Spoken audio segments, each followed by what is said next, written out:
Welcome to yet another unboxing podcast this 3rd of March 2021. That's the one. And we are two dudes making a podcast. Just another two dudes dropping a pod. In a sea of two dudes making a podcast. How are these two dudes ever survive? That was very good. That was my fake Tom Waits. I could do a better one, but that's my jokey Tom Waits voice. I certainly enjoyed that. Thank you. So we were just starting a little conversation about your first instrument ever. Okay, yeah. It wasn't necessarily my first instrument Well, ever your I was first- talking about. It was the first one I bought with my own money, which is different. It's kind of like if you don't play an instrument, it's the difference between the first album you've ever received and the first album you ever actually saved up to buy for. That's another question. But people who aren't, people who play music might understand that a little better. But my first bass was a Fender, well, not Fender, but a Squire P bass, because what else Squire do you P start bass, with? yeah. I mean, that's kind of what it is, Yeah. That's the one. If anybody out there is starting, that's the one to start with. There are better ones now, but at the time, this was a long time ago. I'm old. My first bass that I actually bought with my own money, like saved up, like saw it in a music shop, saved up for it because I saw it and I was like, I want that. I want that bass. And so I actually saved up to buy it with while working at Quiznos. Thank you very much. Mr. Moneybags slaving away with free food and stuff. I bought a Peavey Grind bass. Now, if you don't know what that is, it is a it's a bass, but it is a neck through, Fits the criteria. string through, all wood grain bass, and I believe it was somewhere in the range of like $450. When you say all wood grain, you mean natural? Yeah, like the natural wood finish? grain. It wasn't like painted a color and lacquered over. It was just straight up wood, which I was especially at that age, very much into. I still am. I almost always would prefer like a wood, the natural wood finish of something as opposed to like, oh, it's painted black and colored over. Like, like, that being said, I don't hate that either, but I enjoy wood grain, especially at the time because I was very much into Tool. One of the reasons I play bass is because I loved Justin Chancellor from Tool. You mean, Because, you mean hey, I still band? do. Yeah, of course. A bass-heavy band got you into playing bass? Got me into playing bass. Isn't that weird, everyone? How strange. I wanted that bass because it reminded me of Justin Chancellor's bass, which is a wall bass, if anybody doesn't know, WAL. One of these days I will own one. The problem with that is that they cost many a grand. It's like a Rolls Royce of basses. Yeah, it costs many a grand, and it takes about 2 years to make. So not only do you pay lots and lots of money, but then you don't have that bass for 2 years. Yeah. So the money goes. So you don't even put a deposit. You put the money all out there, and you wait. Yeah. I believe you can pay it in installments, like, hey, do this and then do this, blah blah blah. But still, that's a lot of money, They're gonna push you and it's a further lot down of that time. list. I'm just gonna wait to find one used when I have the money. I mean, because I just can't imagine waiting 2 years for anything. I would have forgotten that was a thing I was getting. People do that when they get married all the time. Yeah, but you live with that person. Well, maybe you don't live with them, but you're waiting for that thing. Yeah, but you're also around that thing. I'm just saying that thing being your didn't you wait future spouse. Didn't you wait like 2 years? I'm just curious because you made the claim I wouldn't wait 2 years for something, but I wouldn't wait 2 years for a material thing that didn't exist in my hands. The thing is, when you're waiting to be married, if you're like me, you're already cohabitating, in which case marriage means nothing. That's not true. But it's like when I do remember when after me and my wife got married, everybody says, does it feel different? I'm like, no, we still live in the same apartment. We still do the same things together. Yeah, we just the only difference was, we can file jointly for taxes, which happens once a year. So that doesn't really, doesn't really impact much when you're doing it. Real quick interjection. Yeah. Write us at marklarsmarklarmusic at gmail.com. Marklarsmarklarmusic at gmail.com. MarklarsMarklar music at gmail.com with any of your questions or anything you would like us to discuss as far as topics. Or comment on this video directly, or comment on our Instagram. Yeah. Or, again, if you've got our phone numbers, text us. We're here. We're here. So do that. I will, just to finish up my story about my first bass, one of the reasons I love it, and I will remember to this day, I still own this bass because I won't get rid of it, because it's still a great bass. Is this the one that has that flamey, spidery looking thing for the bridge? No, that's a different one, and that's a fake wood grain. That's veneer. That's a veneer. Right. Although that's a great bass too. That's my first 5-string. I could talk about that later, but let's not talk about that. The first one. This is actually, you have worked on this Peavey Grind bass before. I'm sure that I have. But again, all wood grain, neck through, great, beautiful, sounds awesome. The best part about it is that I still remember to this day the. Eric, I'll call out his name. He's not listening. But he used to work at this store called Music City.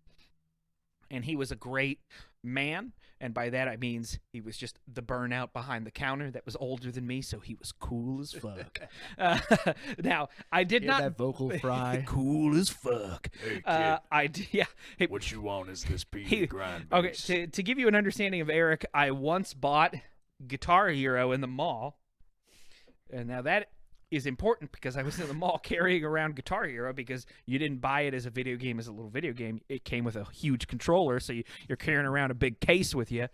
And this man crept up behind me and says, "Does that come with the whole Rockstar package?"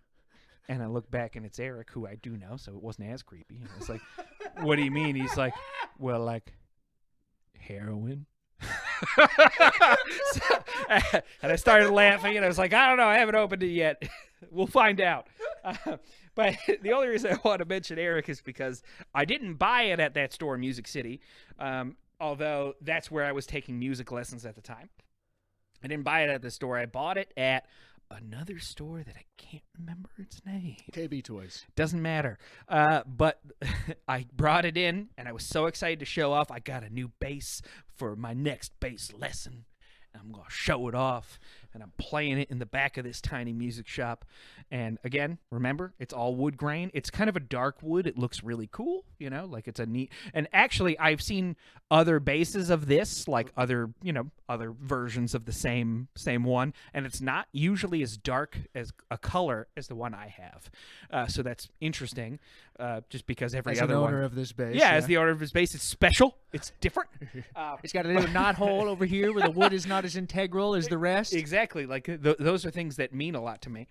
I once bought a bicycle because it had a scratch in it, because that was endearing to me. What age? Real fast. What age? What age was a scratch endearing in your bicycle? It was a scratch in the paint, and for some reason I liked that. I don't know. So I said, I want this one, not the one without the scratch in it. Under the age of 10? What? Under the age of 10? No, I would have been 12, 13, somewhere there. Yeah. Okay. But I did get a discount for it having a scratch on. So there's that. And not I didn't get a discount. My mother got a discount, let's be honest. But so anyway, I've got my new bass, and I'm playing in the music shop before my bass lesson, waiting to get doing that lesson. Eric comes up behind me. He's real creepy like that. And he has a habit of coming up behind you and being laconic and weird. And he comes up and he says, "Dude, is that Coca-Cola?"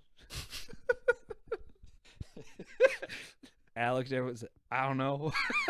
Coca-Cola is a type of wood, and because this is a dark wood, he's like, "It looks like Coca-Cola." He's got to start a conversation with you somehow. Ah, man, love that guy. If you're out there, hope you're doing well. Come sneak up on me sometime. Come sneak up on me sometime. You know those weird people that you tangentially know but still exist in your life somewhere? Very interesting. Actually, just to springboard off that, I have been shouting out my friend Matt's band Promise Game a lot in our recent episodes. Promise Game. I'm sorry I don't enunciate. I'm just worried for anybody who wouldn't necessarily know what it was that you were trying to say. No, I understand. No, you're doing the right thing. The only reason I want to say that is because I was recently introduced to another friend of mine who has been doing something online.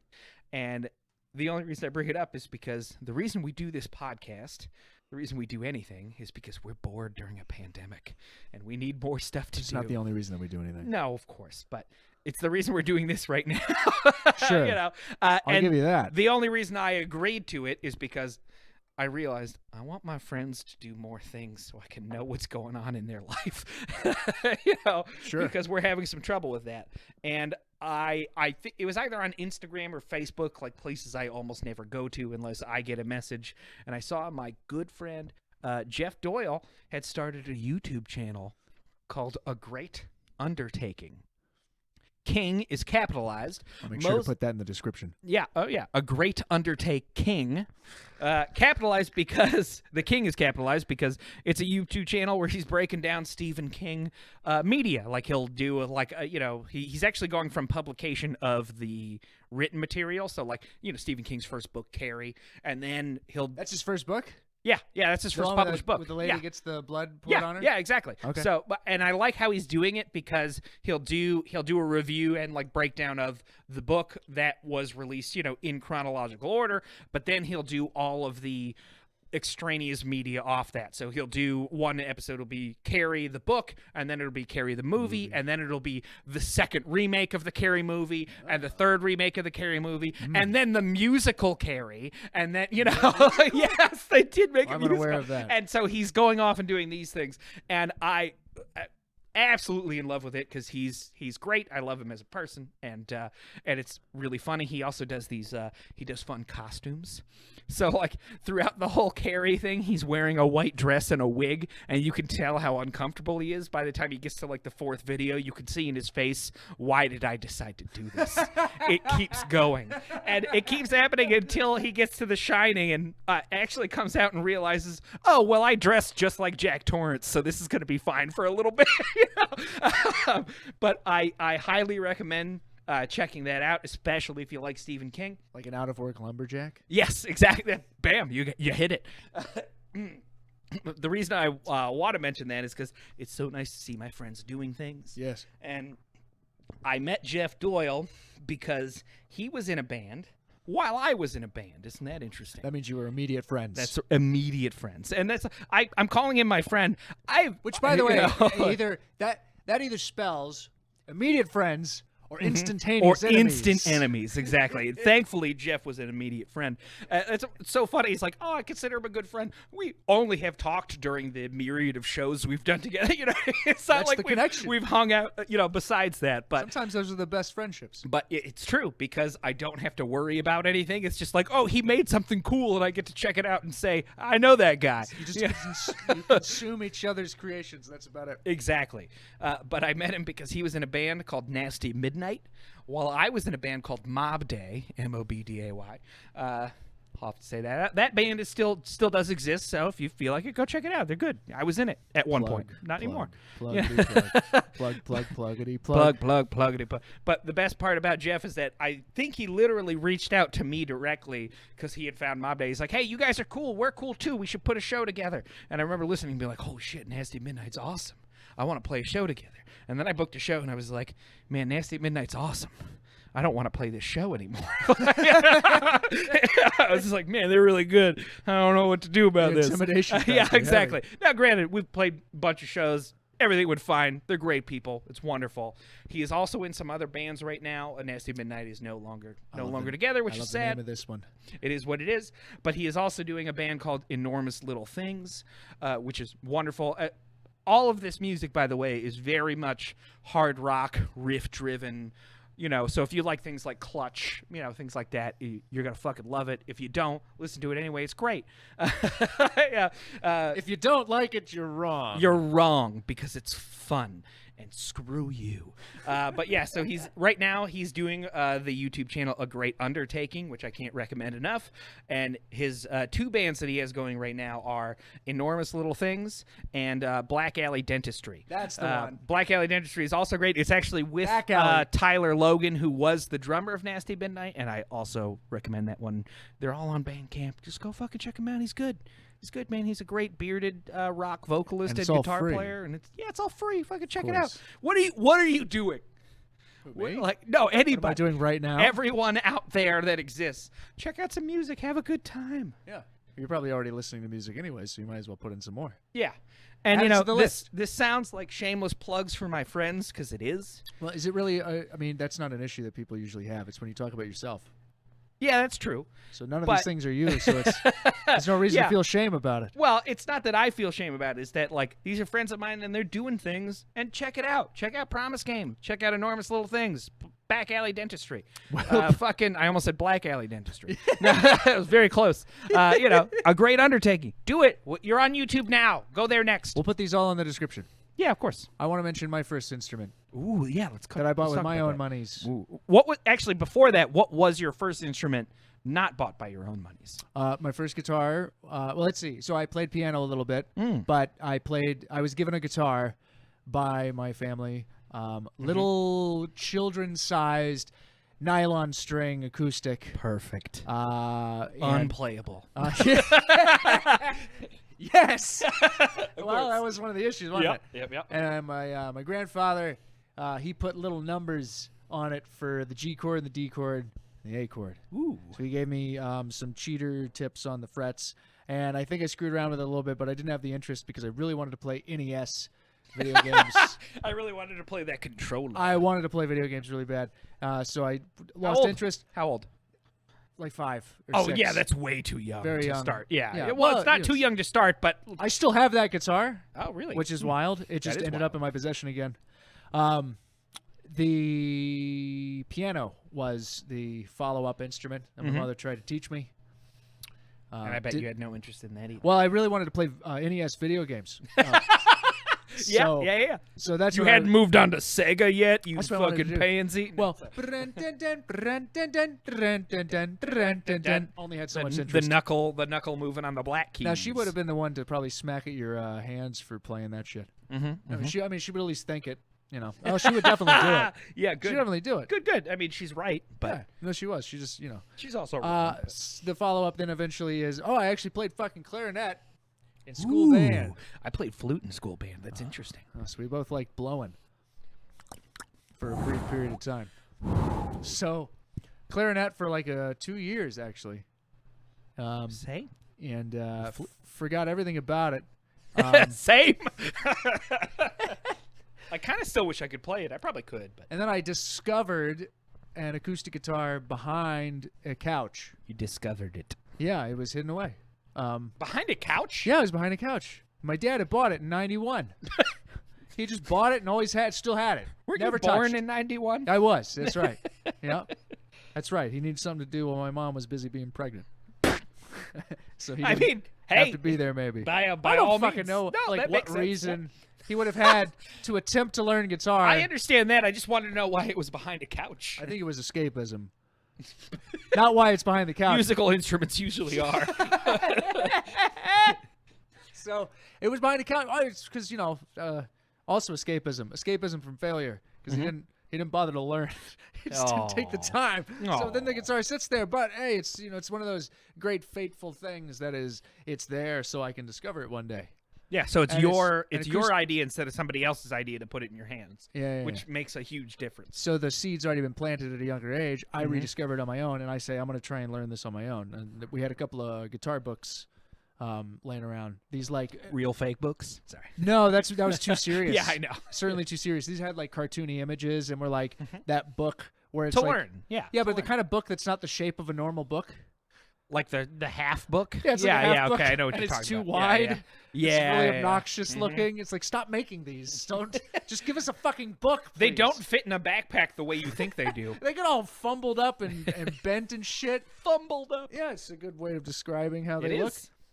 So I tried to teach myself some of that, and I had cousins over at the time when I was actually like picking this thing up. And I remember I would go in the other room, learn a chord, and then the moment that I got the hand shape just right and could strum that chord without fucking it up, I'd run back into the other room and be like, "Guys, look, G chord," and then I'd run away. Oh man. And then I'd go and I'd learn the D chord and come the fuck back there, "Guys, D chord," and then run off like a maniac. Because that's just the kind of behavior that I have, probably still to this day. But so yeah, I mean, but I do too. I so understand. the interest stuck. I was playing that, and ended up. I started getting guitar lessons with this guy in our small town, small southern town of Crew, Virginia, place nobody's ever heard of. CREW? E, another one. Oh, another E at the Another end. E Okay. at the end. So there's this guy named Mick, and he owned Of course it is. he owned a store called Mix Music, Of course he did. but it was spelled Mix, like MIX, instead of Mix. Ew. Yeah, no, he went for Mix Ew. Music, but his name is Mix. Mick, M-I-C-K. just MIC, Oh. but like Mike. So if he put that on, It'd be Mike's music. Yeah, you're right. Okay, now I understand. to go Now with I Mix. understand. Was I'm putting this was together that now. short for something? Mick? Michelob Ultra. That's what his dad was drinking when he pumped his mom. That would explain a lot about the gentleman too. And then you couldn't shorten that to I'll Mitch's. name him after my favorite know? bear. Mick. Michelob Ultra. That's a bit too long. Anyway, so he taught me, and he was a decent dude, but he was that burnout gentleman like you were describing earlier. Yeah, Just a funny Eric. guy. Uh-huh. Except he was like thinner. He kind of looked He like was thinner. Yeah, I didn't explain if this guy was fat. well, He wasn't. Well, the implication was there. He was thin. I don't know why. He said he had a beard, so I immediately imagined that. No, that Jeff came with- Doyle has a beard. Oh, okay, so- Eric did not have a beard. Eric was clean shaven. Well, you know all these fake with people, red, fake stories, bloodshot eyes. all these lies you tell. Yeah, I emphasize stories a No, bit. so this guy, if you had to think of somebody, he looked like who's the Mark Maron. He looked like Mark Maron. Okay, He yeah, dressed yeah. the same too. I see that. So he had Yeah. like that I used to skate kind of visual Yeah, to him. yeah, But is clearly more about like smoking cigarettes. Like and he weed. used to play roller hockey. Yeah, he did. He did. I mean, dude, there's no fucking getting around it. There was an orange ball at some point in that man's life. Yeah. Just popping around, and he would yell out, Love it. "Car!" Yeah. All right, go back. Car. So he taught me more chords and stuff, and I didn't really learn all that much from Not him. mixed chords. Sorry. I didn't learn all that much from him, to be honest. I learned the. I mean, I learned like the same cowboy chords and stuff. I have no Yeah, idea how yeah. long I went to this guy. Okay, like I went to him for years. I went to him for long enough for my parents to be worried about him. So they saw him enough times and saw the environment that I was learning guitar in that they eventually pulled me away from him. And said this is not a good influence on your life. So at least months. But he let me play, at least a couple of months. Well, they weren't like over my shoulder. It was close enough to where we lived that I could walk there. So they would let me walk to the downtown. At least months, if not years. You know, which, by the way, to describe a downtown to anybody who's used to a downtown, let me give you an idea. So, like small town, nothing town. Have you ever driven through a nothing town and you saw a gas station and then like a salon? That's downtown. That's downtown. So he just happened to own a store in a place that had We had 2 gas stations right next to each So other. you could choose from 1 cent from the other. Yeah. Oh, that one's cheaper. That one's cheaper, I'm gonna but we fill got up. the card for the other We'll one. save a penny a gallon. Anyways, so he taught me a couple of different chords, and he let me play on my first electric guitar ever, which was like a silver Les Paul Jr. style looking thing. And it was sparkly silver. Yeah. I picked it up and I sucked ass. But he was like congratulating me on playing it. And my older brother came to pick me up from one of the these like rehearsals or whatever.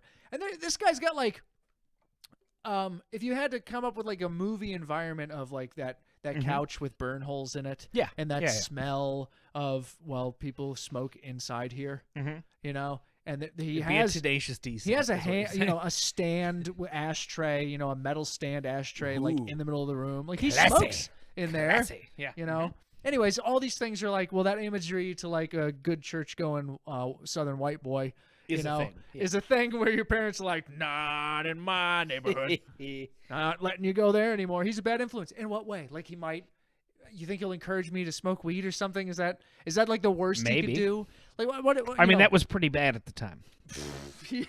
Yeah, like you think about pot and like people's okayedness with it. That's not a word. People being chill with weed is like a 10-year-old thing. It's very I still remember to this day About how to hold a dropped microphone. a microphone. We're not cutting that out. I still remember to this day one of my best friends, Joe, who might be listening, might not, doesn't matter, talking to me one day about like, if I ever catch you smoking weed, I'll fucking kill you. We were like 12. But the point is, Dare made an impact on him. But Dare did? Dare. Oh, yeah, yeah, well, yeah. obviously, Sheriff came around. He obviously, showed me a vial I'm of joking. crack cocaine. But the point is not to make fun of Joe. The point is because when he said that, I was like, oh, I know, man. Oh, I know. I'd do the same. Because that's what weed was. Wait, you would kill yourself? No, as in I'd kill him if he did. Oh, you know what I mean? Like, so you yeah. guys had a murder pact. We had a murder pact. Now, granted, I was a little less complicit because I was just agreeing with what was going on because I didn't give a shit. Somebody at the time. threatening to kill you is a little bit scary, no matter what age. I mean, you it are. wasn't that scary because I knew him. You know. It's scary, you know what I mean? Yeah, no, but the point I'm trying to make is that, like, that's the impact that weed had, even in this would have been, you know, late 90s, early 2000s. You know what I mean? Like, you know, and it's so and it's probably why so many of the people I know and the people I grew up with went off the fucking deep end because they were told about fucking weed killing them, and it was just like, and then finding out it's fine, so fuck it, let's do ludes. They must have like, lied you about know, yeah, everything yeah, else. like exactly, yeah. Let's take some pills and lose all my Well, teeth. they did lie about everything else. Yes, they did. No, they did. No, 100%. But if you go so hard on the small, I mean, it's like when you have somebody that, you know, is so sheltered their whole life, and they find out, like, oh, like the talking to smallest them. things are fine. You're talking and then to they them. go fucking crazy. You're talking to that person. Yes, but you know, there are Well, there's many people others who that didn't have come back. completely, Yeah, they didn't come I'm back. talking about the people who didn't come back. All right, fair enough. And it's completely the fault of the elders that told them that the smallest, dumbest things were the worst thing they could ever do. It'd be great if you could actually You're gonna pinpoint the fucking push DARE that program envelope. as the direct cause. It'd be great if you could, like, scientifically I think you prove can. the DARE program is a direct cause to people like the heroin epidemic of today. I think there are, like, statistics that, you know, that go in that direction. Like, I got nothing you know, to base an argument on. No, I believe you know, I'm not going to say that that's 100% true, because obviously a lot of it is also, you know, doctors allowing people on certain drugs, doctors not allowing people on certain drugs. Like, a huge part of the heroin epidemic is because of the fact that we told people that, like, shit like Vicodin is not addictive, you know, and then we're just like, oh, you feel pain, take this Vicodin, and then, you know, and everything else that they gave them, and then once they couldn't have that shit, they're addicted. Now they got to find it another way. Well, heroin's the best way to find it. But I do believe that things like DARE were absolutely a lead-in to people, you know, like, you know, here's your brain on drugs, you know, the good old those Bill commercials? Hicks bit, where he's like, I've never fucking ever looked at an egg frying on a pan and thought it was a fucking brain. You know, like, what drugs are you fucking smoking? I want that shit, you know. But I mean, that's not even all that good of imagery, to be honest. I mean, No, it's awful. Mr. Yeah. Dead Bill Hicks. You know, like, you know, I I mean, he was appreciate just the pointing joke you're out making. what he was just pointing out, like, the fucking shit that they were saying at the time, and he's like, that's not what are you talking about? Like, How it's come not nobody the same really thing. spoke all that much about mushrooms? Like, how come nobody really said anything about that? I mean, they said hallucinogens, they said LSD, they talked about burnouts. The one thing they have on hallucinogens, the one thing that they would say, don't do this. The best story that they had was, well, you could just be, like, walking through life one day, And it'll just happen. and out of nowhere, it comes back to you, and you're in that world. You're just trapped in a bad trip that you had once. And it almost Okay. sounds like, hey, that sounds good. You know, I've known a lot of people who did hallucinogens. I've only ever actually met one person who had a bad trip. And I've met many people who had bad trips. no, but I've not like witnessed somebody. I've only ever once witnessed somebody having a bad trip. Salvia. Well, salvia is its own. I mean, No, salvia is its own discussion. I never No, even I know, tried that. yeah. I saw that one video where the guy falls out of the window, and I heard some kids talk about salvia and whatever in high school. I never did it, but most of my friends did it, and that's why I didn't, because I watched them do it. Oh boy. Yeah, I would think that would be probably yeah, a I deterrent. did watch a friend of mine. So the thing about salvia is it only lasts 15 minutes. Yeah. That's like the it's positive. like DMT, isn't it?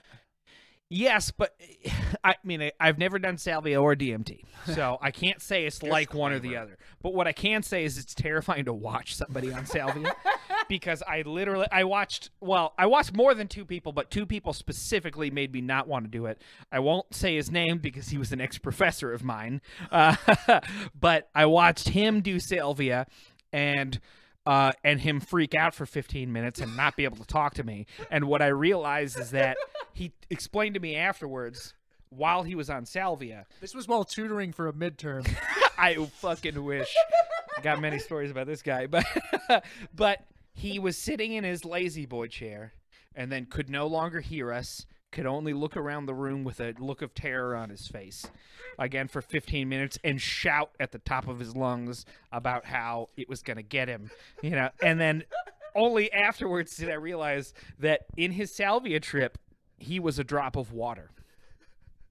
And the walls had become washcloths.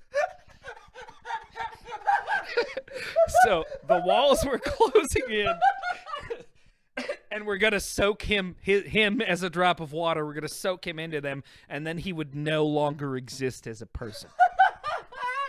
And I watched this man experience this for 15 minutes. Granted, for him, it was a lifetime.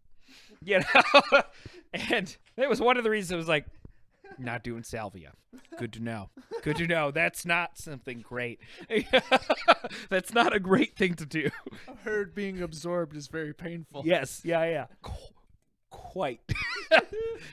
I've seen some other people on salvia too, and it's all very similar, where what you feel is you feel a weird existence, and then you feel the walls come in at you and start, like I saw another friend of mine that like literally sat in a chair and thought the walls were going to crush him, and I saw the terrifyingness on his face of the walls closing in on him. And I would try salvia only if I had somebody there who was sober. Of course, which is what I was being at the time. Yeah, you were the guy? Yeah, I was the guy. Good for you, Mr. Designated Driver. I mean, I was drinking and smoking weed, like but that's designated- sober compared. Yeah, that's sober compared to salvia. Designated consciousness is what you were. Yeah. The guide. So I did a lot of mushrooms in my life. I haven't done any mushrooms in quite some time. I'm not interested in doing them now. I just am not in that brain space Of course. to need it. Yeah. No, mushrooms are great. And need, of course, is a strong word. But there's a time in life where there's like you're trying to search for something. Trying to search for yourself, usually. But. Well, yeah. I don't know if I can necessarily describe exactly. Well, that seems pretty accurate. Yeah. To having done as many mushrooms as I did. But there was also, it was also that they were available. Yeah. No. I just was kind of giving them. Yeah. But that's not what I just wanted to express. I've never bought drugs in my life. I just want you to Fucking never mooch. pay You're no, the I'm mooch. not a mooch. It's literally like the most I've the done guy. is I've thrown in, you know what I mean? Like I've thrown in like if there was a party You it's didn't like make the hey, trip? no. You never made the trip? No, I've been a part of the trip, but I've never been. But the thing is, like, I never had to because I would just show up and people like, here, have this, and then I would usually be the person who's like, nah, that's fine. But then every now and again, be like, okay, yeah, sure. Yeah. Have you at least experienced the part where you're trying to make contact with like five different people selling? Of course. Okay. No. That like And that, none of them are going to do the business they decided to be a part Well, of here's today. the thing. Because I was usually the more sober person, I was usually the contact. And it was because of other people. So, you know when you go to a drive-thru and there's 4 other people in the car? Sure. And you're the one that has to understand everybody else's order. And also hear the fucking radio Yes. voice? Yeah. All right, sure, yeah. That's most of my drug interactions. Yeah. Like, no wonder you mostly stick to beer. Yeah, of course. Yeah, right. There's a real a reason turn on. for that. Yeah. Well, okay. So aside, I mean, while all of those things are great points, while still stuck on keep the going, subject of hallucinogens or hallucinogens. So mushrooms. I ended up involved in this like getaway to Vermont with like 2 girls and 2 guys, and we were going to meet with another guy there. Oh. Who was Interesting. the son of the parents who owned the house. And the house that they owned was like this in the woods made of hemp house. Made of hemp house. Well, like the One word, made of hemp house. It was the install. I remember that was one of the things about it was like it was super hippie. Yeah. Like the house is made of mud and insulation. Like the Cheech and Chong van made of weed. But it's modern. Yeah. So it's a modern. Anyways, I have no idea how I got involved with this other than me being invited. Road trip. Here's a clown we can look at. And we're all gonna do mushrooms when we get there, because it's something to do. Yeah, something to do. Yeah. And it was a wonderful experience because it's out in the woods. It's far away from stuff. None I of us already have love any it. responsibilities at the time, other than like regular, just like a fucking job. But it's all like part-time work. Humanity, but yeah, of course. The responsibility to yourself. You had taken time off or just decided to skip. It didn't matter. No, I was a fucking burnout at the time. 100%. I was doing shit. That was why the joke I said, or you just decided to skip. It didn't matter. I will admit to being fucking useless at the time. That was not currently abide. All right. So we all do mushrooms. We go outside waiting for the effects to take place. And then all of us, it's 5 people all on mushrooms. And I guess all of us are taking on like different portions of the trip. Yeah. Some of us are having a little bit more introspective. Some of us are having a bit more connection with nature. Some of us are having better connections with each other because we're actually vibing. We're actually friendly enough. But 2 of the people involved in this mushroom trip are mentally unhinged and not prepared to be doing mushrooms. Not okay. So 2 of the people who I had never met before. Of course you didn't. The 2 people who I had never met before. No, sorry. 2 of the people, the girl and her like boyfriend or brother, whatever, doesn't matter. Okay. I'm not sure. This is Game of Thrones tonight, fellas. Well, they might have, yeah.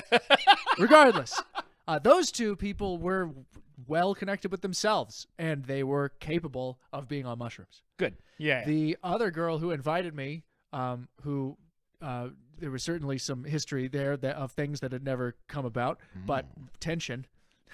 Tension. There was tension that existed between the 2 of us that we were both ignoring. And so she was experiencing that full on during the mushroom trip. There was a yelling match where she yelled at me for a while and I laughed. But that's not what the story is about. Do you remember what she yelled at you for? Oh, she yelled at me for thinking that everything is always about me. Which, she's got a point. Hey, it could be a complaint. Right, let's be honest. She had a point, but at the same time, she was also falling victim to exactly the same thing she was accusing me of. So, regardless, it's only ever about somebody else if it's not about you. That's what made it so funny. Yeah, right. But that's not what we're here to talk about. We're here to talk about the other wild card, the son of the people who owned the house. I was hoping he'd come back. So the son of the people who owned the house, he did not do well. Ooh. He is. Did he supply? Yeah. Yeah. Okay. And he's the one. He's the one who did not. He's the one who, like, I witnessed somebody in the depths of a bad trip that they had gone full psychotic. Ooh. He wasn't there anymore. He was actually not. He wasn't himself. Yep. And we were all surrounded by this one guy who. He went full attack on Titan. So the one girl said she's starting to smother him because she notices that he's having a bit of a hard time. So they disappear, and she's doing that consoling kind of a thing. Which honestly, I think she's probably making it worse. Probably. I imagine that she probably was, but I wasn't there to make to know. And I'm in the kitchen with these other 2 people, and we're just having fun. From what I recall, we went outside, sat in the grass, touched it, and all that stuff, and told like deep moments about ourselves to each other, and it all was so well connected with the universe and amazing because we're high on mushrooms, and those conversations, we now all have empathy that we've never imagined before for each other. We're really listening to each other. It's great. That's why we came here, was for these kind of breakthroughs. Yes, yeah, and then we go back inside, and someone who we haven't seen and what could be an hour, what could be 15 minutes, who knows? It could be 20 years. Comes around the kitchen island looking with, I don't know if you've ever seen somebody who's on psychotic medication, antipsychotic medications that have taken you to the point that you become somewhat catatonic, but you're still able to walk around. So zombified is usually the term, like the way you might describe somebody. So somebody who's like sunken into their shoulders a little bit, definitely a little bit more stiff, and their eyes are glazed over, looked me straight in the face and said, "Did you kill my parents?" And that was the moment that we all realized he was in trouble. Because he is a problem. Well, so we're all there to have a mushroom trip. He's currently having a murder mystery. Yeah. He doesn't know what happened to his parents. And he's got to And solve he it. now believes somebody here got rid of them. Yeah. So that was just a moment of all of us deflated. Clue, All real of us life. deflated. That he was alone through that for probably the next 30 minutes before his parents were then brought in on the whole, hey, everybody's here on mushrooms, by the way, and your son is gone. And then his parents explained to us while he was in the room that he had a near-death experience recently, like a near-drowning experience. Yeah. Not a good person to be on mushrooms at the moment. Yeah. Give it a month. Give it a month. Dude, yeah. it had been like 2 weeks prior. Yeah. Give it some time. So we all came together as like a group and a family and just watched him, and like they proved to him that they were alive. That they were alive, of course.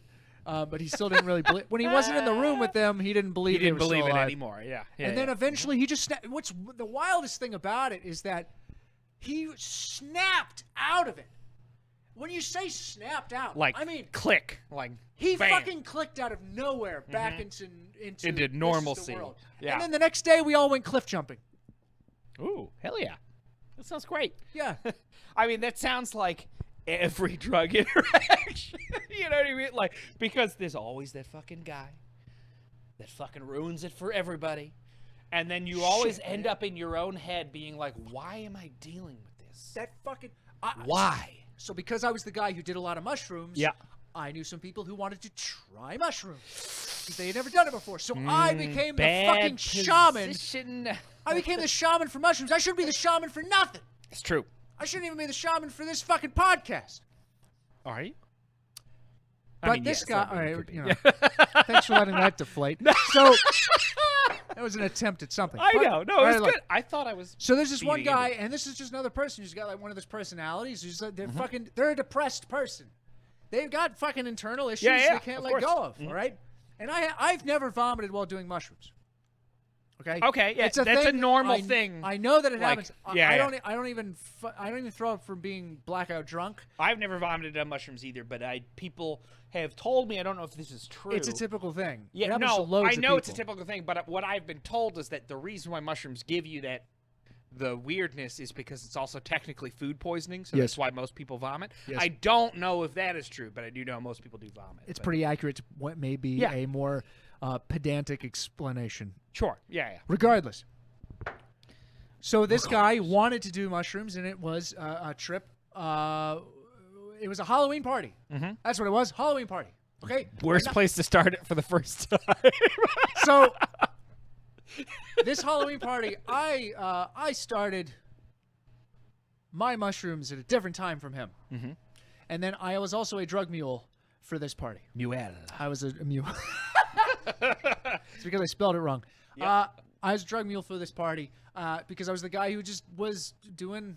Yeah, I was the guy who was doing the most drugs out of this group of people. He wasn't hiding drugs up his ass and taking it across the border. No, I did a drop off. The person bringing the drugs. Right, exactly. There was somebody who was a bit too middle upper class to let themselves fall to the level of purchasing marijuana for themselves, and they wanted to make. Yeah, I know their nose in the air. No, this like the kind of person who wears an apron while in the kitchen. Yeah. Apron, you know, and yeah. Anyways, so that's all that needs to be said. Yeah, well. Yeah. So they told me they would reimburse me for a large quantity of marijuana. It was 2 ounces, which at the time felt large. Yeah. No, at the time was a federal fucking offense. That's true. See, that's another fucking thing to think about, right? You know, the amount. At the time, if you go to jail for that amount of money. Thank God you that were amount of white. money. Sorry. There's a lot of times where that's coming to play with police interactions, but that's not what the story is for. So anyway, so I did that, and I'm hitting the peak of my mushroom trip while there because I'm also smoking weed pretty regularly throughout the whole walk through, and I rode the trains in Boston to get to this location. And here I have the mushrooms to give to the person who wants to go on a trip tonight, and then also the marijuana for the person who wants to cook for the rest of the party, so everybody can have pot brownies or whatever. Yeah. And I just remember that during like the peak of me feeling extremely euphoric and also seeing the walls melting and having a good time with that, while nobody else is experiencing this at all, by the way. Just So you. I'm just the one guy who just showed up at the party and like need to actually take a squat position to sort of like readjust where the blood is in my body. Amazing. Yeah, so you can get Yeah, yeah. refocused. And then like snapping myself out of the walls melting, and then going to a separate room to do the trade-off with this person who's going to give me the money, and me not being able to socially detect whatsoever in them any anxiety, to only suddenly come to the realization that they are incredibly nervous about this trade-off. And you're just like, and I'm feeling nothing. Yeah. No, but the moment that they said that they were, I was like, wait, so are you nervous? Like I asked them straight out, are you nervous right now? And they said, yes, this makes me incredibly uncomfortable. Can we please get this over with? And in that moment, I was like, I'm not letting this ruin my trip. I'm not letting it ruin my trip. Nope, I'm not. Nope. You can't get to me. It's gonna be fine. You're not going to make me feel bad about me. Nope. Because you feel bad about you. No.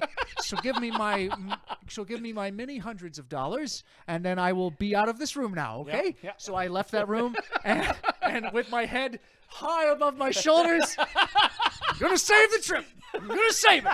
I'm gonna save the Fucking trip. walk of shame right there. Well, things came back to being okay because there was a lot of smiley faces in that kitchen. Good. So their smiley faces, made me feel better, and I probably cracked a joke of some sort. Anyways, here comes the kid who is he wants to go on his first trip ever. Well, I'm having a pretty good one. Yeah, you're enjoying So yourself. I gave him his mushrooms to get started. And He gets started. we go out on the porch to smoke some cigarettes. Perfect.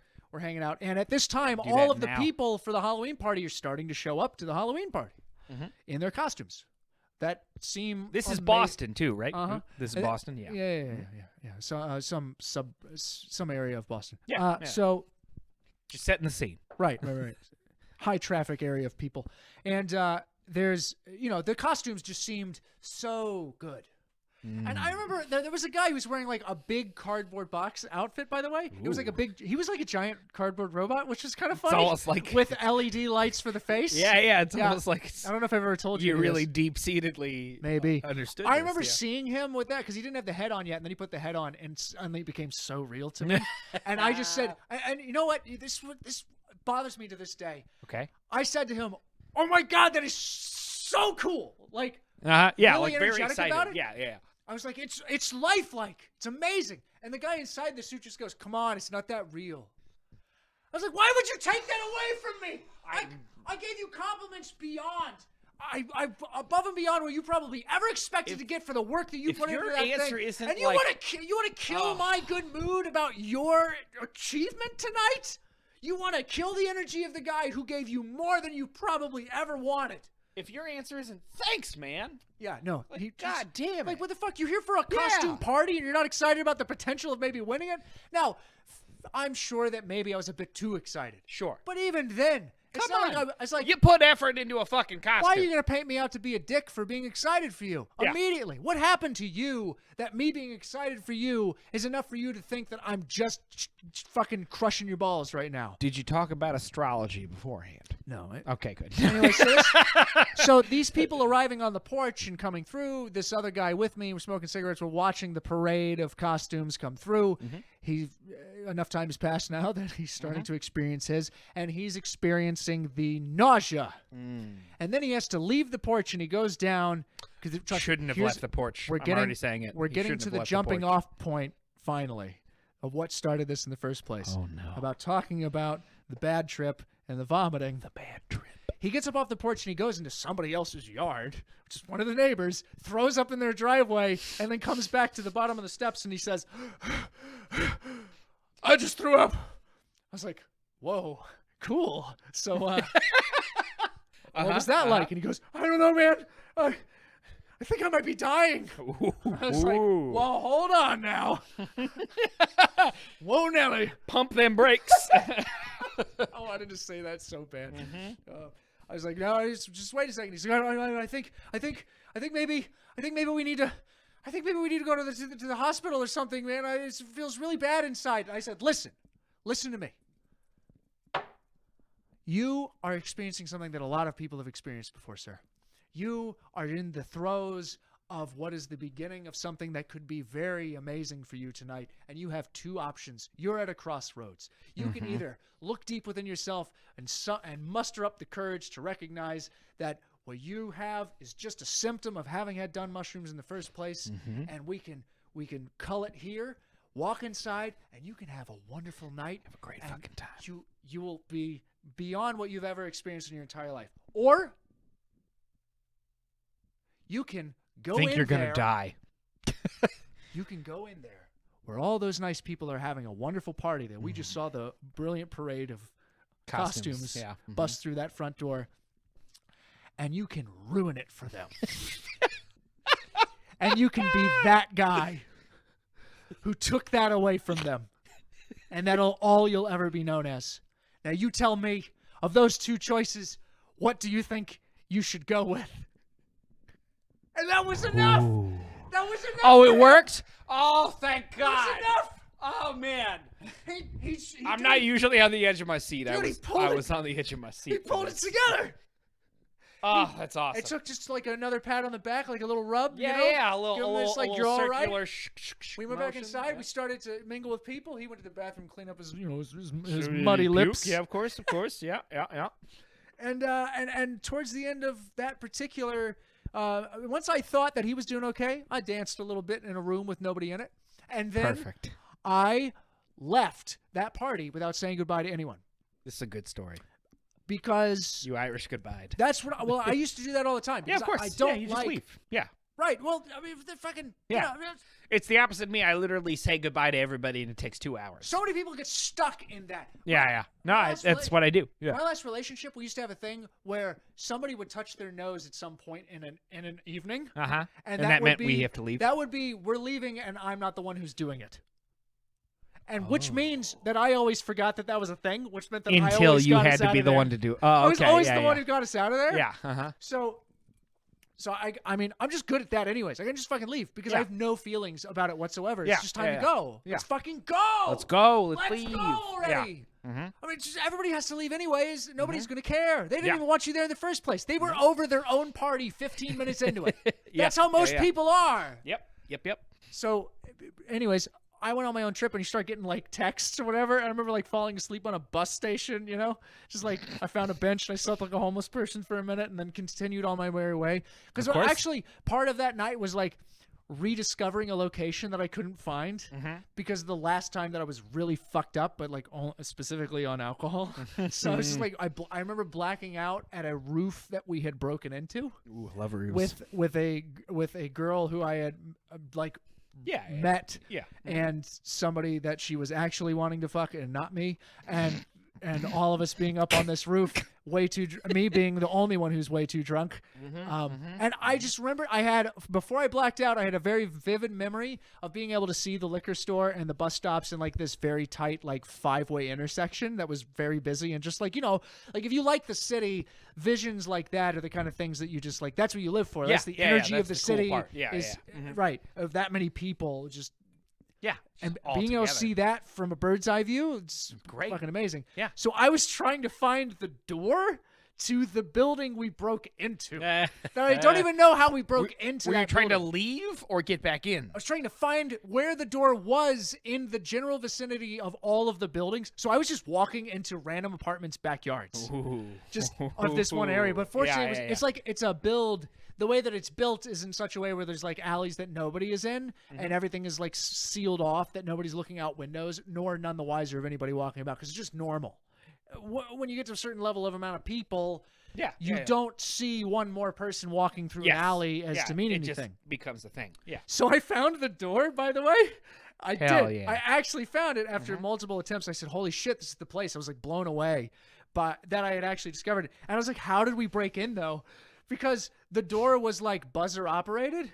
So I can only imagine that during the day or through some connection that one of the people who is no longer here had with this particular building, they were able to like buzzer themselves into the building. So I just started buzzering random apartments, hoping that one of them would just open the fucking door.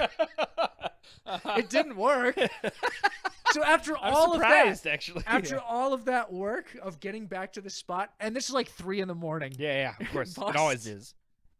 I remember just sitting on a step, looking down the alley to the door that I can't get into, and seeing it as the mushroom trip was just like seeing it as a representation of a place you cannot get back to, and an opportunity you cannot get back Yeah, to. it's gone forever. Something that's actually, it was just the pure representation of nothing has staying power. It was over when you had the memory of it. Yeah. And then it started to rain. Oh. And that was the end of my fucking memory of that trip. Because the rest of it's unimportant. You get home, you go to bed, it's whatever. It's a thing. You didn't have Quiznos.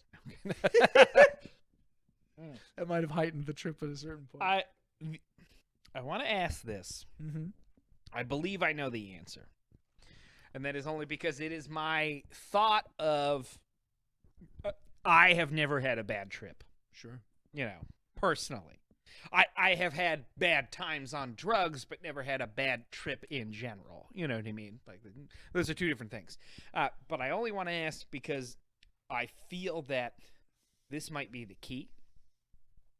And I just want to ask, do you like you? Yeah, God. I know. This is that's a fucking thick thing. I mostly do. Yeah.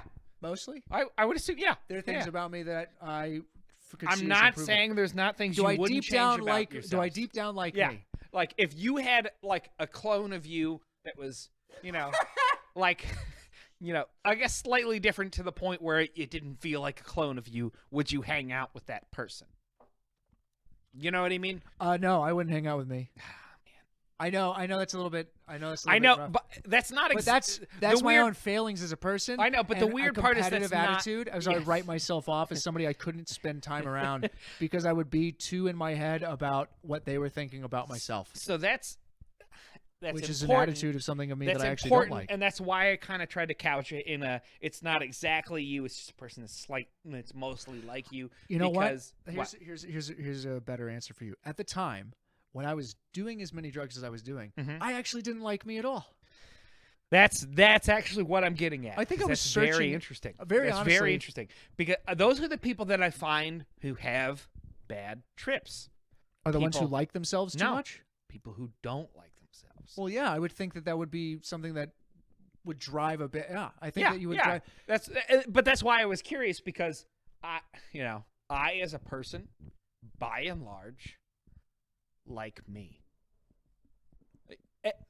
And this is coming from a real place of privilege, and I only say that not privileges in money or not privileges in skin color, not literal privileges in I've always like relatively liked myself, and if I didn't, I don't understand that feeling of not really liking. I understand not liking aspects of yourself and trying to change those aspects, but I don't understand just like, oh, I hate how I react to things because all I can think is like, well, then don't react that way. When you said Obviously, that- that's what I mean by privilege is that. My flashbulb example to you saying, do you like you? like things? Okay, that like things not understanding. Yeah.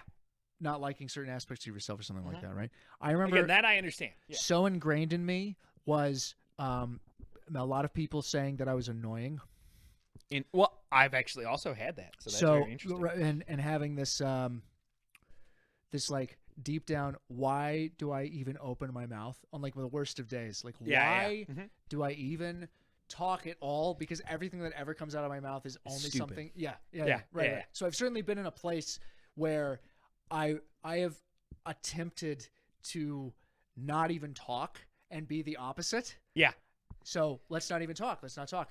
And that backfiring too. Yeah. I've done the same thing. Because then people are like, well, now you're just weird because you don't say anything. Yeah. You know? And that's like middle school, by the way. But No, that I'm feeling agreeing that, yeah. carries for quite a long time. I mean, even to this day, there's times where like it's different now because I think I cope with it better. You also understand people a little better at this point. Yeah. True. And I also care a lot less.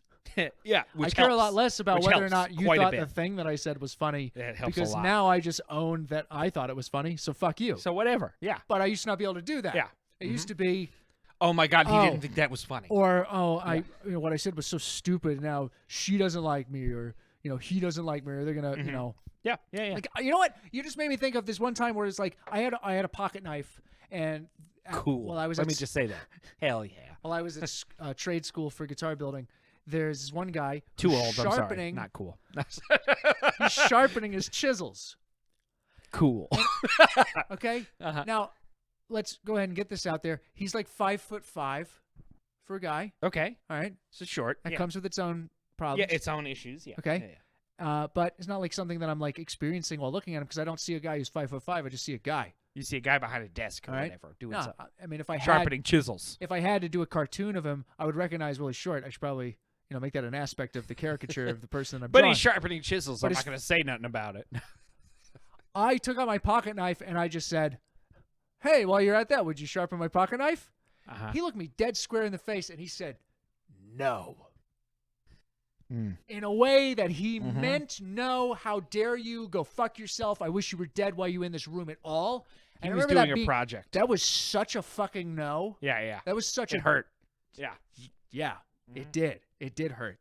To the point that I still fucking remember it, and I'm telling you. Yeah, the of course. story today. Yeah. You're still thinking about it. And I didn't even want him to sharpen my knife. I didn't even care. No, it wasn't about it was the a knife. joke. It was a joke. You wanted He a wouldn't let you have it. connection. He wouldn't let you have it. He could have just said, nah.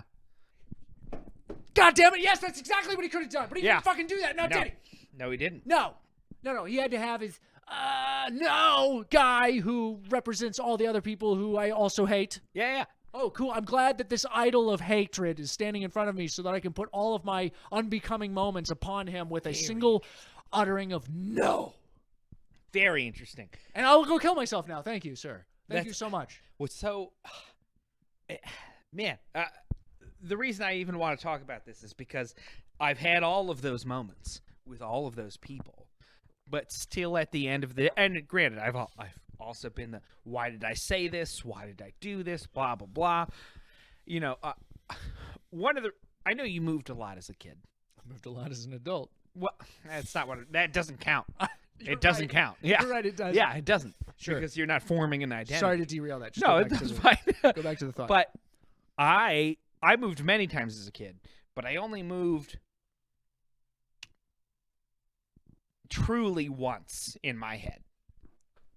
And what I mean by that is I only moved once where I got to finally change.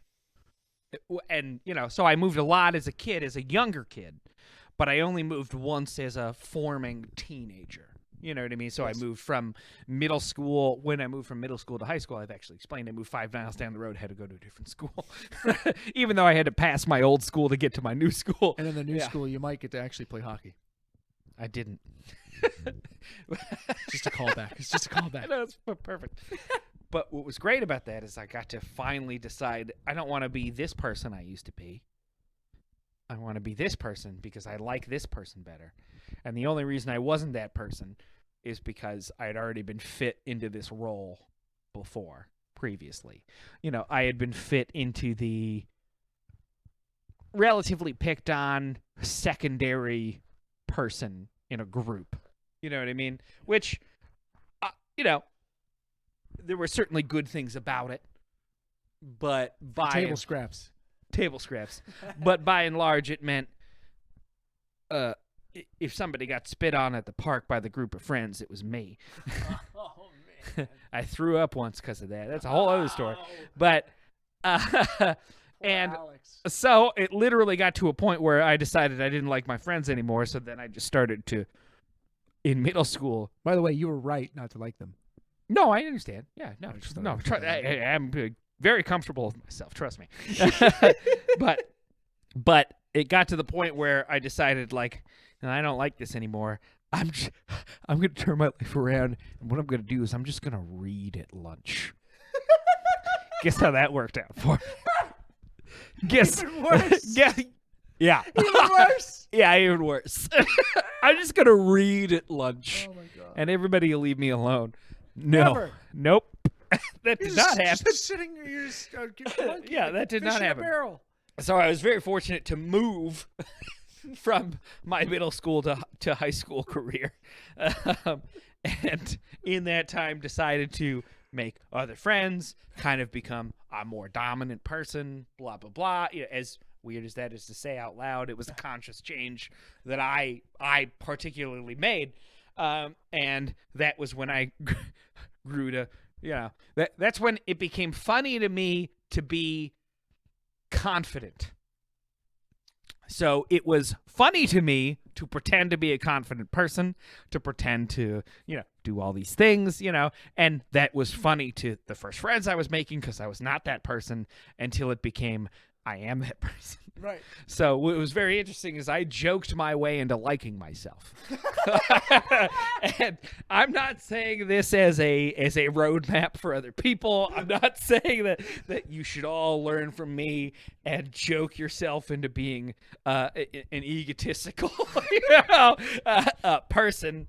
But I'm just saying, hey, it worked. It falls into the old adage of fake it till you make it. Fake it. Literally, I've lived my life by that. But it's not like you set out to fake it. No. Which probably doesn't work. Correct. To actually set out to pretend. You have to.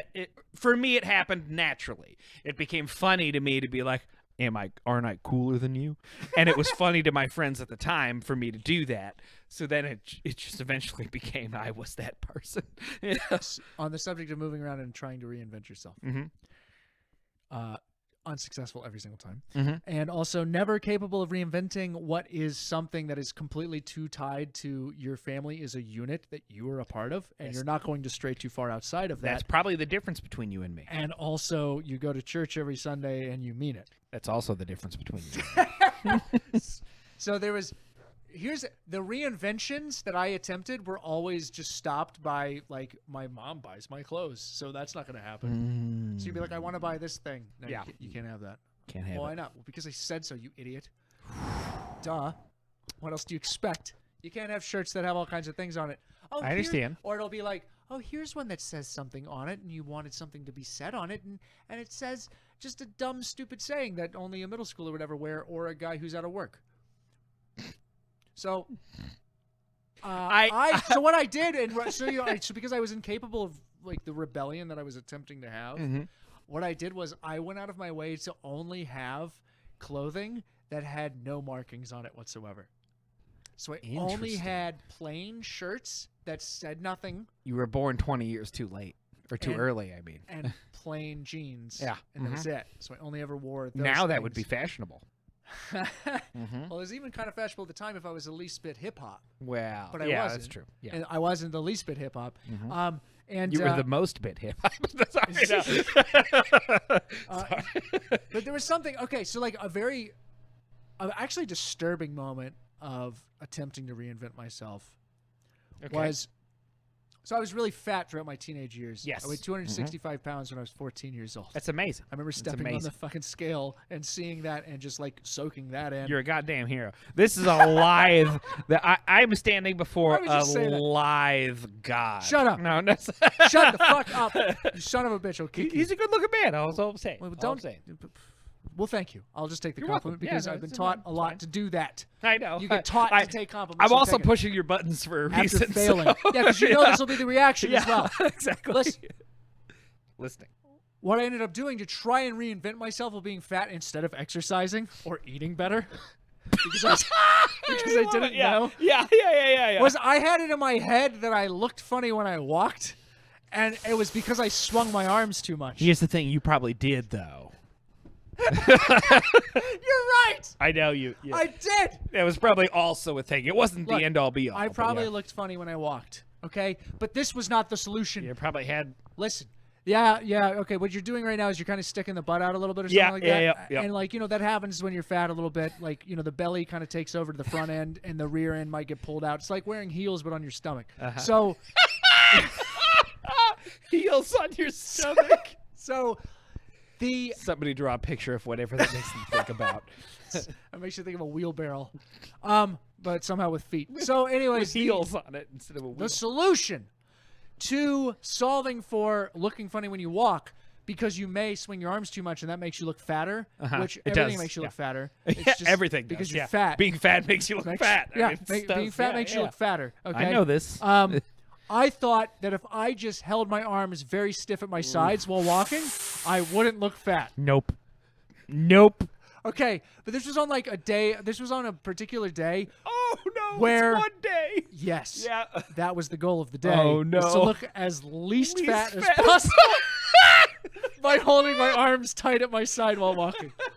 So imagine the other kids. They just see this one kid one day who just shows up and all he's doing is walking like he's walking like somebody who's having a fucking schizophrenic episode Yeah, where they yeah, become yeah. more rigid.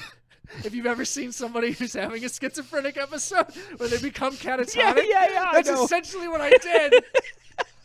And I just ignored everybody in my became a peripheral popsicle vision. stick. Yeah, A yeah. fat popsicle Yeah. stick for a day. And I ignored everybody in my peripheral vision. But what's really disgusting about this particular day is it's actually really upsetting because of the way that it turned out. Is of course it didn't work.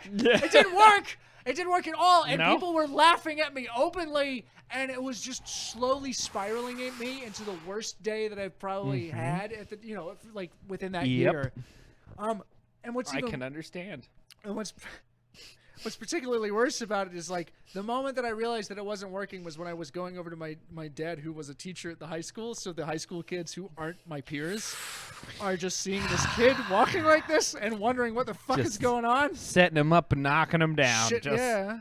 So they're laughing, and it got to me finally. It was finally enough, and I was very upset. I was in tears, And my dad was trying to settle me up. He's like, "Hey, you fucking stop walking like that." I mean, yeah. No, he's right though. He's right. He's like, right. what other Yeah, advice yeah. do you give to somebody who's gone that far? What else are you supposed to say? Hey, Chin up. stop. Listen, chin up. Stop. Swing with your arms like this. And he demonstrated walking for Oh me. man, it was that bad. Yes. It was that bad. It was yeah. that bad. Yeah, I can tell. He Yeah. demonstrated walking for me. But so the real downfall here is that my brothers, they don't give a fuck. They think it's funny too. Yeah, of course. I just remember just watching. there's this whole fucking episode. I don't know. At this point, I feel like the humor of the thing. This will ruin the humor of the rest of the thing. But Keep it going. Suffice it. Well, okay, fine. So I locked myself in a room to try and get away from them making fun of me, and they kept kicking on the door that was locked and saying things through it, which I can't even recall. I'm not While I moving just, my arms as I kick this door down. No. While they tried to hide and play solitaire on the computer or something like that. Ooh. Which then ended up ending with the interjection from Dad and just being like, guys, Come on out. guys, come what are you on. doing? No, it was on them. Yeah. It's Yeah. like, guys, what are you doing? And he was like, stop, just leave him alone. Like clearly he's not doing good. Yeah. at the Yeah. moment. Like, why are you chill. making it worse? Chill. Just leave him alone. Everybody chill. And then Yeah. they finally subsided. But still, he had to reteach me how to walk like a normal person. Ooh. Which that didn't take very long to work. No, to take effect because you had already been walking like a normal person previous to that. Yeah. You just tried it for a day and realized how dumb you were, and that was an extra problem. Right, but yeah. I put myself yeah. on display Yes, as a yes, moron for 12 fucking hours. Yeah. And Yeah. that clownish display of attempting to walk differently was a fucking destruction of my psyche for the day. So Yeah. sad. This is so sad. I'm gonna leave this podcast. I can't do this anymore. I can't. I mean, we could end it here. No. I want Unless you have a jumping off point for another thing. only and one we'll come to a specific thing close from because that. you keep mentioning going to church. Sure. And I want to bring that up because that is something that I have noticed is very different about me than other people. And what I mean by that is I haven't never gone to church. But that's only because I used to sleep over at friends' houses sometime. And they went to church. And they went to church. So the difference being that I was literally never raised with any religion whatsoever. It wasn't actively kept from you, right? It was just No, it was nobody not talked like about it? religion doesn't exist. It's just It nobody was just talked like about it. we never went to church, and I learned about God from school and people, Sure. and at one point believed in it because school and people told me it existed. but that's because I was 5. You know what I mean? Like, whatever. But It's almost like being told Iceland exists. yeah, exactly. Yeah. I didn't even look at it on a map. It just, somebody said it does. But yeah. You said, okay, So, that has no bearing on my life. yeah, exactly. So I literally never personally went to church on my own. Free will is not the way to describe it, but it was never forced to go to church. Kids don't go to church. Was never told, hey, you should believe this. Was never told, you know what I mean? Like, the closest I have to a religion is because my grandmother was raised Jewish, so it's like the closest that I experienced, and she didn't believe in God when I knew her, so you know what I mean? She was just, which I think makes her more Jewish. I'm sorry, but it's a joke. It's a joke. But the less Jewish a Jewish person is, the more Jewish they actually are. the more Jewish, yeah, there you go. You got it. But what's very interesting about that is when I started hanging out with people. So again, if you never went to church and you stay overnight at somebody's house on a Saturday, because when do you stay overnight at a friend's house? You go to church Sunday morning. Yeah. And you just also have to go. What else are you going to do? Churches don't care. They just accept other people that come, which is weird to me. Is that even true of Catholic churches? Not that I'm saying that you went to one, but yeah. I just recall that there was a Catholic church in our area, and I've never been turned down from a church. Never. I believe you. All I'm saying. I'm inclined to believe you. So it's very interesting being a person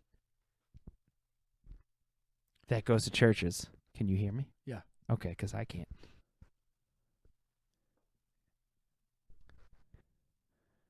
This might be the only edit we need. Let's continue.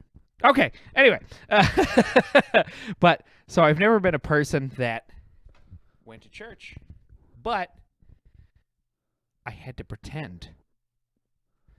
Have you ever had to pretend in a church? Everybody does who goes to them that they can sing. Okay, I don't mean singing, but I do mean that when you go to church, yeah, oftentimes you have what I describe as you have to do the mumbles. And by that I mean this is only if you don't go to churches that you yes. do the mumbles. Yeah. Because like 4 consecutive churches in, 4 consecutive They're Sundays, not mumbles anymore. no. They're statements. Yes. That you may not fully grasp, but you definitely know But the that's words. the thing is that so I don't even know this if the person talking to me is a priest, a pastor, a blah, you know what I mean? Depends on the church. I know. I don't know the difference. Well, that's what I'm saying. There I don't isn't know much the of one, but I'm sure they'll tell you otherwise. There'll be a person talking at the front, and they'll say something, and then everybody else around me will say something. And being a person that is as afraid of conflict as I was at the time, as soon as everybody else is saying something, you start to move your lips. And I don't know. So as to not look like you are not the person that is doing what everybody else is doing. Yeah. Now, that's probably accurate of lots of people who are there at the same time as you. I hope so. But I only bring that up because I did this for all of my life.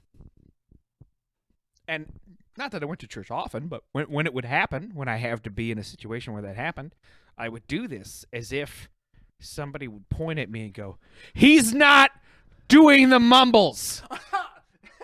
He's not saying it. Everybody, hey." They'll all stand up and hiss at you. He's not doing the thing that we're all doing. Remove him. The unbeliever. Yeah.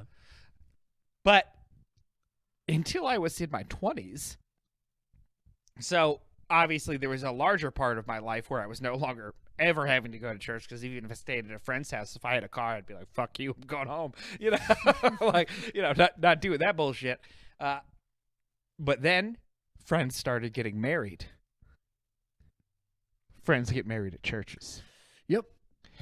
So you got to go to churches or don't see your friend get married. Uh-huh. So I did this. I must have been, again, early 20s, between 21 and 23, something like that. And fuck, might have been earlier. Might have even been like 19. Who cares? Doesn't matter. The point is, I was in a church watching an ex-boss of mine get married, who had become a friend at that point. And the priest said something. And I knew the mumbles were coming. I knew they were coming. And I realized I didn't remember them. And then I realized everybody puts their head down and closes their eyes. So for the first time in my life, the mumbles were coming. And I just didn't do anything. Because no one wants to see you doing it. It's even better because I just stared straight ahead and didn't even pretend to mumble, and then turned left and right and looked around and caught the eye of the few other people who also didn't give a shit and had the real connection of, you don't know the mumbles either, huh? You know what I mean? Yeah, had the real connection of people just being like, yep. You know, It's all the same, and then realize that, like, even if somebody had caught me, well, they're not doing the mumbles and they're not closing their eyes, so they're doing the wrong thing as well. How dare you judge me? It was a wonderful moment in my life. Is all I could say. It's just like looking around, just being like, you too, huh? Yeah, cool. So, real quick, I'll do this fast. Do it.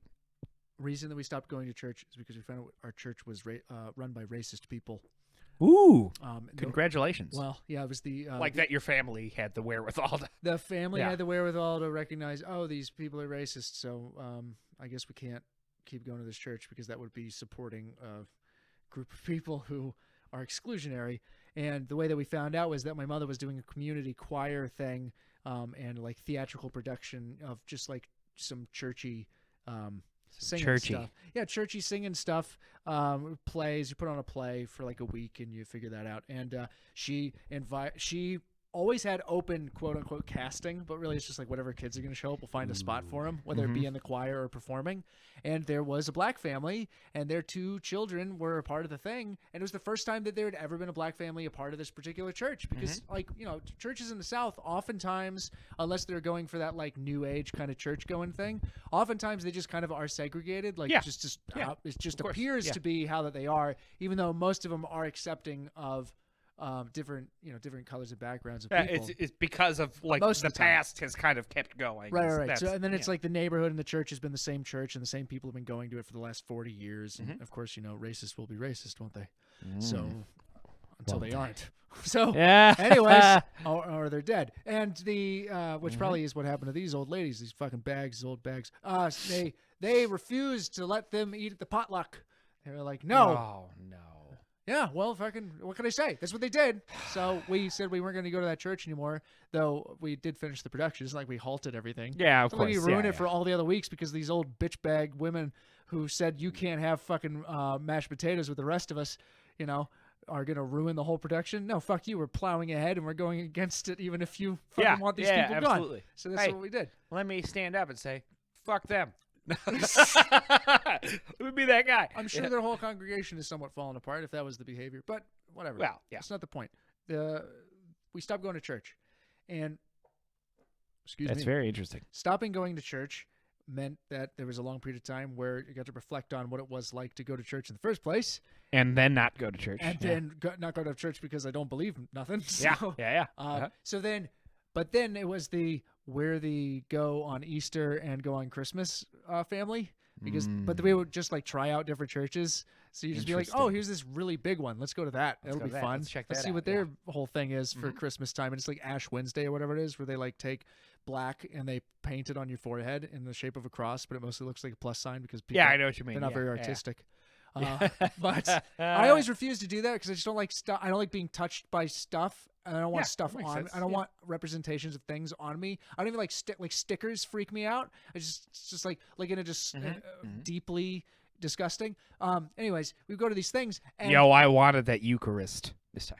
The jumping off point was that you mentioned looking around. Yeah. And because I don't believe in this stuff, but I'm here anyways, Mhm. I thought it was more respectful not to engage in a thing that I was only pretending to be engaged in. There's certainly some truth to that. Yeah. And at the same time, also being defiant. Yeah, of course. So yeah. there's a double Yeah. meaning to it. And you're like, I'm not closing my eyes for the thing, and I'm not singing the songs because I don't want to sing the songs because I don't really want to be here, but my family wanted me to come so that I wouldn't be ruining You're Christmas. participating. Yes, you're Yeah, participating. how dare you ruin Christmas, Mhm. you person who has to fly in to see us once a year anyways. Mhm. So, you're being somewhat respectful to the demeanor. And yeah, that's about the time that you realize, what you realize after not going to church for a long, long time is everybody sings off key and you had no idea that people can't sing. No. Even no, though, and nobody can read the notes that are in front of them, even though everybody has a hymnal. It's not like there's a fucking class that goes, here's how notes are read, and here's how you sing the songs. No, we nobody just knows. show up, and everybody They just just does. try to match everybody else's voice who's also singing off key. Every church gathering is a dress rehearsal for the next church gathering, and nobody is actually trying. Nobody will ever actually get to that point. And that's all I have to say on the subject for now. We could bring it to a close unless you got one more thing to mention. I mean, I'm all set. We could always keep talking, but I think I think this is a good time. Good. So we'll close out here. Thank you very much for listening, whomever you may be. Those plugs, mention them one last time, and then we'll say the email. Your plugs, plug them. Plug your pluggables. My pluggables. Oh, yeah. Go look at Jeff Doyle's A Great Undertaking YouTube channel. Check out his bands, Enormous Little Things and Back Alley Dentistry. Sorry, Back Alley Dentistry. Because they're fucking great, man. Have a good time. Listen to him. It's like, so our joke in one of our episodes, Bone Crab, is the band I will eventually make one day because it's just clutch. It's just clutch. But it's Bone Crab. But it's Bone Crab. Because Bone Crab. And what I mean by that is like it's fucking hard rock and it's fun. So listen to it. One day I'll make a Bone Crab album. You'll all hear it. It's gonna be great. Don't worry about it. marklarsmarklarmusic at gmail.com. That is marklarsmarklarmusic. Our marklarmusic at gmail.com. marklarsmarklar music at gmail.com. Write us with anything you want to talk about on the podcast and have a good night. We'll have a video soon, I promise. New episode coming in the next few days. Goodbye.